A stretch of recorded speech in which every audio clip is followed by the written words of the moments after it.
Look, guys, gone in 2021. Wait. It's a wild guess why, but Look. we're What running binary codes. binary codes here, guys, off the thing. Get away from me.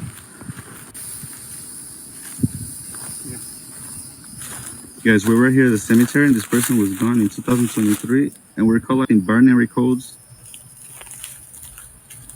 We have both of our phones on airplane mode, so it collects no binary codes at all. But when you get close to her grave, look, you had a number right there. Get close. Look, 2022, guys. Binary codes up the ass right there. There's information coming out of the graves, guys. And doctor, just so everybody knows, because they think.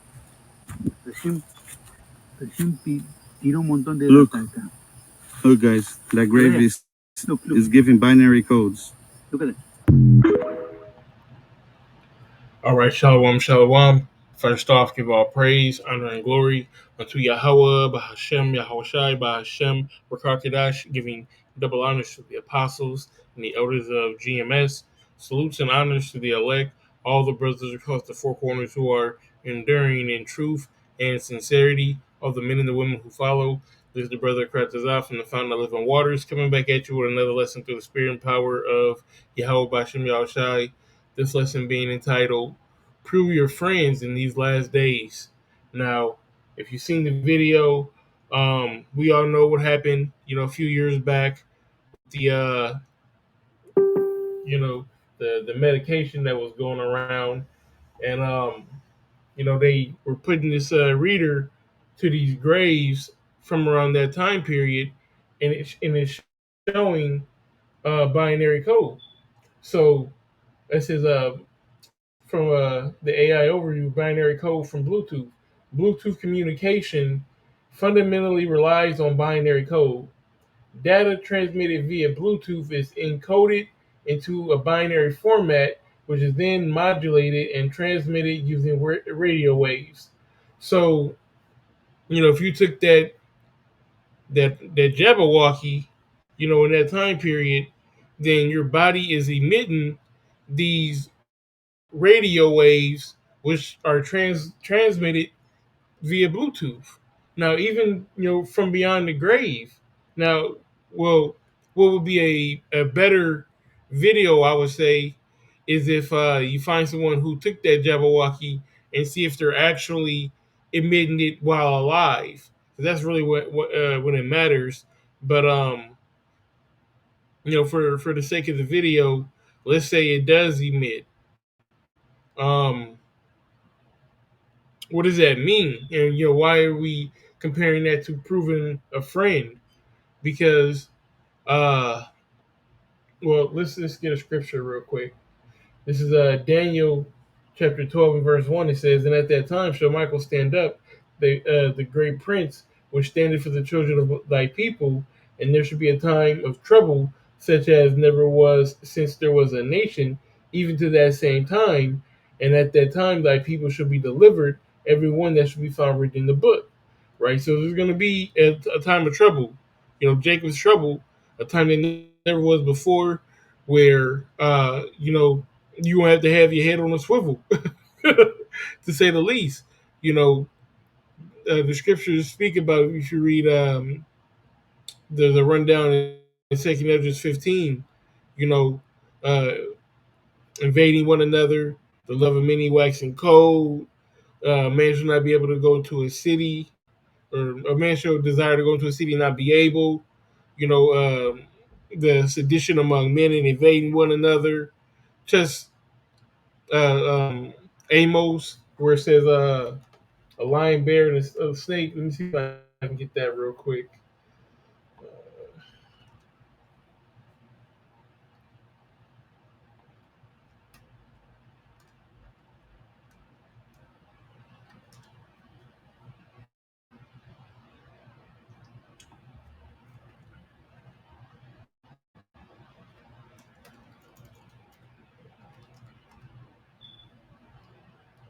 Come on. I think it's like Amos, like the 5th chapter, I want to say.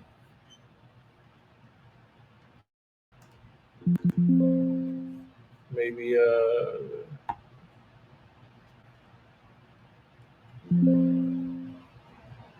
seventh chapter. Come on.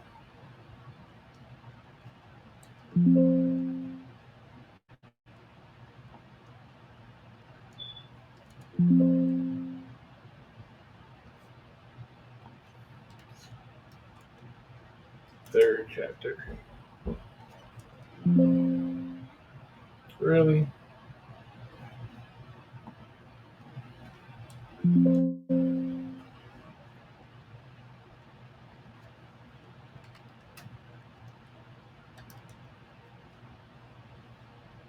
It is in the fifth chapter. All right. This is Amos 5:19. It says, matter of fact, let me jump up one.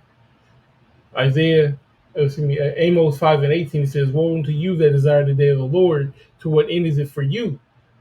The day of the Lord is darkness and not light, as if a man did flee from a lion, and a bear met him, or went into the house and leaned his hand on the wall, and a serpent bit him." Okay, it's a serpent, not a snake. Same difference, but and a serpent bit him. Right, so you can flee from one trouble. Martial law could be coming down on you, and then you run into some Edomites who were trying to eat you, and then you escape from the Edomites trying to eat you, and then you end up starving in the woods. There's going to be trouble at every corner. We're not gonna the Lord's not gonna stop applying the pressure, but He's gonna take care of His own, right? So let's grab this real quick. Hold on. So let's get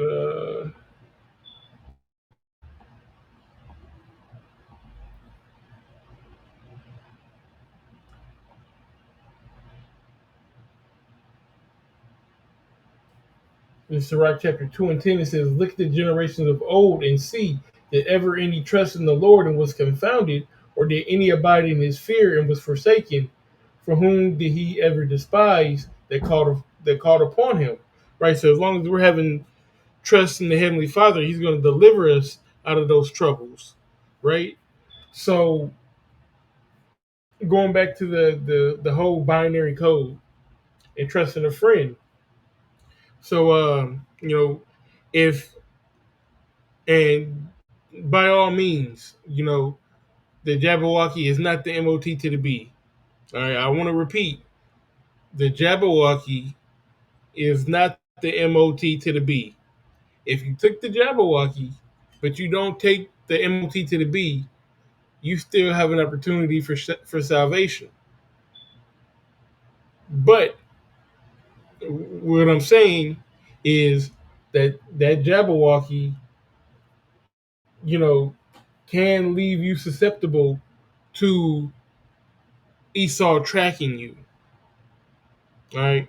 Now, it's on the Lord. If you're protected by the Lord, say you was in the world, in 2020, 2021, 2022, and you took that Jabberwocky, the Lord can fuck up the frequency so that you don't emit anything and they can't find you, you know? But what I'm saying is, prove a friend, because in times like that, you don't want to be with someone that you can't trust. You don't want to be with someone who could, compromise you, so to speak. You know. Now, let's matter of fact, while we're here, let's just go back to Job chapter 1, um, and I'll start at verse 6. It says, "Now there was a day when the sons of the Most High came to present themselves before the Lord, and Satan came also among them. And the Lord said unto Satan, Whence comest thou? Then Satan answered the Lord and said, From going to and fro in the earth, and from walking up and down from it, and walking up and down it. And the Lord said unto Satan, Hast thou considered my servant Job, that there is none like him in the earth, a perfect and upright man, and one that feareth the Most High and escheweth evil," which we should, strive to be like Job, one who's an upright man who fears the Most High and, escheweth evil. Then Satan answered the Lord and said, doeth Job fear the Most High for naught? And this is the point, has not thou made a hedge about him and about his house and about all that he hath on every side? Thou hast blessed the work of his hands, and his substance is increased by the land. So the Lord had a hedge around Job to protect him. All right. And in Jacob's trouble, the Lord will have that same hedge around us. But you don't want to have no squares in your circle, so to speak. You don't want to have someone who is not protected by that hedge, who would violate that hedge, um, you know, just in general. So let's get to some of these scriptures. Matter of fact, let me see. I had that, but I kind of made the point already. We'll get this real quick. This is Second Ezra 16:40. It says, "Though my people hear my word, make you ready for the battle, and in those evils, the bad times, be even as pilgrims upon the earth." Because we're going to have to be moving. You know, we're going to have to go from place to place. We can't stay stationary. All right, we're going to have to be looking for more resources, food, water, clothing, shelter. The basic uh, building blocks of life.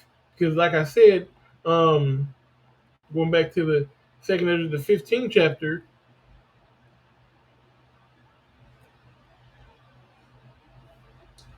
in verse 17, it says, "A man shall desire to go to a city and shall not be able. For because of their pride, the city shall be troubled, the houses shall be destroyed, and men shall be afraid." So it's going to be utter chaos within these cities. We're going to have to, get out into the wilderness, into the country. You know, And when you're out there, you're gonna have to be able to sustain and live on your own. Really live by the grace of Yahweh Hashem Yahushai, which the Lord can send you a care package. The Lord can put a deer right in front of you. The Lord can do whatever. He allowed the Lord Yahushai to multiply the bread, multiply the fishes. You know, so if he clothed the birds, clothe and feed the birds, why would he not take care of us? But let's just get the point of the scriptures. Going back to Sirach chapter 6, and we'll start at 7. It says, "If thou wouldst get a friend, prove him first, and be not hasty to credit him." And just another reason, you really don't want to, people who folded and took the Jabberwocky, would you say they're 60, 70% more likely to take the MOT to the B than someone who didn't? They're exponentially higher to take the MOT to the B than someone who didn't.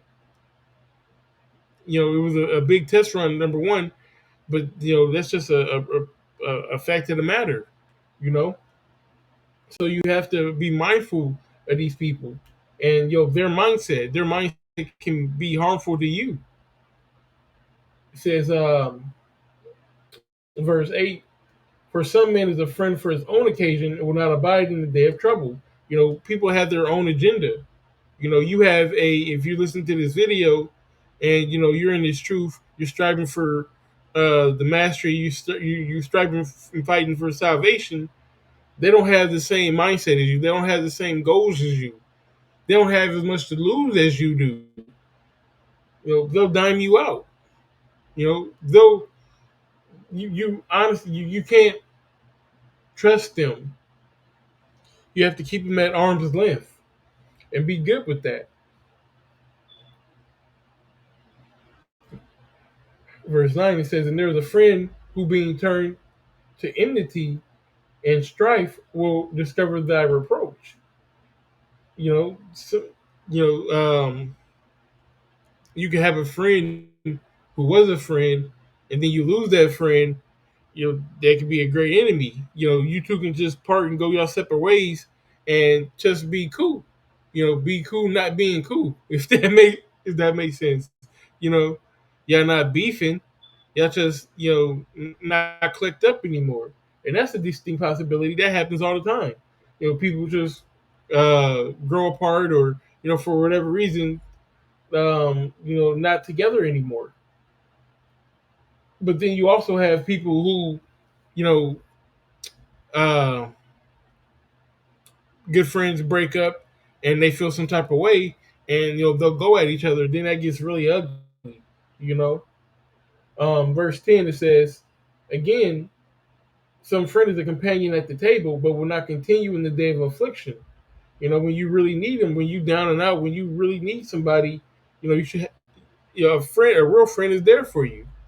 You know, it says, but in thy prosperity, he will be as thyself, and will be bold over thy servants. When you up, you know, everybody's your friend. A lot of these actors, a lot of these people in the spotlight, athletes, you know, when they're up and they're in their heyday, so to speak, everybody's their friend. But verse 12, if thou be brought low, he will be against thee, and he will hide himself from thy face. He ain't nowhere to be found, because you don't have nothing to offer them anymore. You know, people use people. People take advantage. If thou be brought low, he will be against thee, and he will hide himself from thy face. Separate thyself from thine enemies, and take heed of thy friends. A faithful friend is a strong defense, and he that hath found such a one have found a treasure. You know, if you have a solid circle, that means something. That actually that holds weight. Nothing to do with countervail a faithful friend, and his excellency is invaluable. You can't put a number on it. You can't put a measure or anything like that on it, man. Especially coming to the times we're in. You know, Second Ezra chapter 9 and verse 4 says, "Then thou shalt well understand that the Most High spake of those things from the." Matter of fact, let me. I'll just start at 1. We'll read from 1 down to. Whew,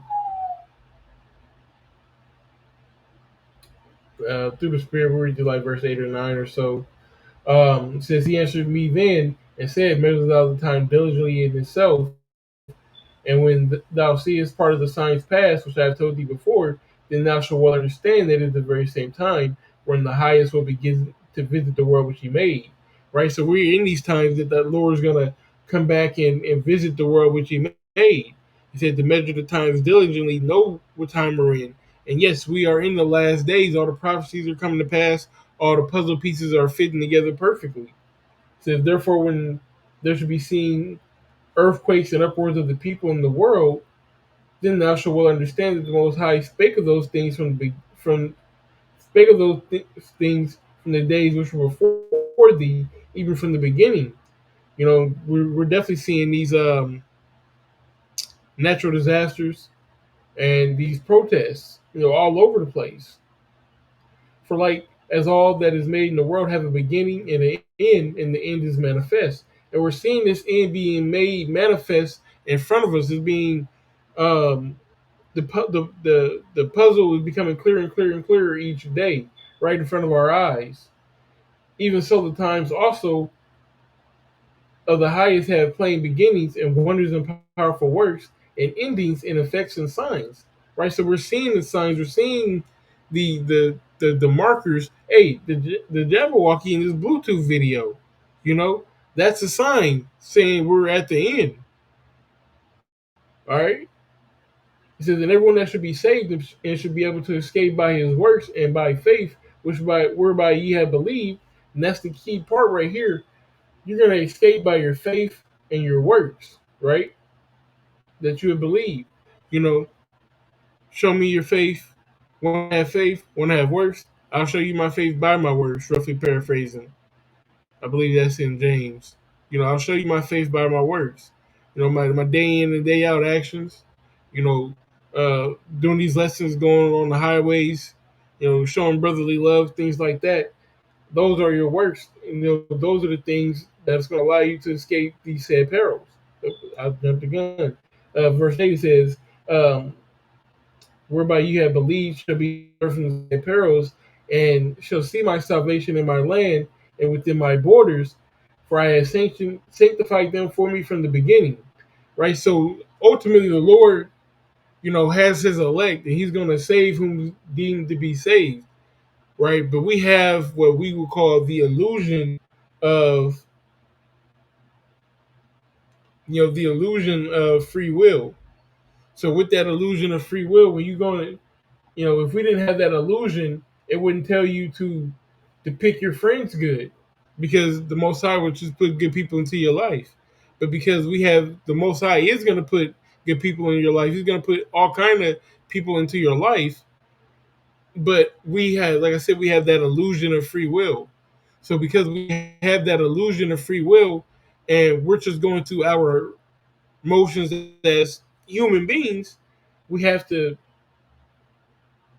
be careful, who we pick and choose to be around. As it said in verse 14, a faithful friend is a strong defense. And he that have found such a one have found a treasure. Nothing do of countervail a faithful friend, and his excellency is invaluable. A faithful friend is the medicine of life, and they that fear the Lord shall find him. So, you know, keep your circle strong. Like I said, keep the squares out your circle.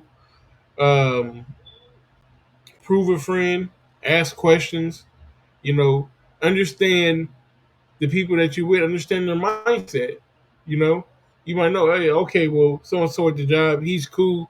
I can, talk football with him or this, that, and the third, but he's not very spiritual. So, he's disqualified for that aspect of my life. You know, keep people where you need to keep them. You know, if you got a woman, if you're in a, I'll say if you're married, you're in a relationship with a woman, that's part of your circle. But if you're just dealing with, shawty from around the corner or whatnot, just shawty around the corner, shawty around the corner. Just use her for what she is, and keep it moving.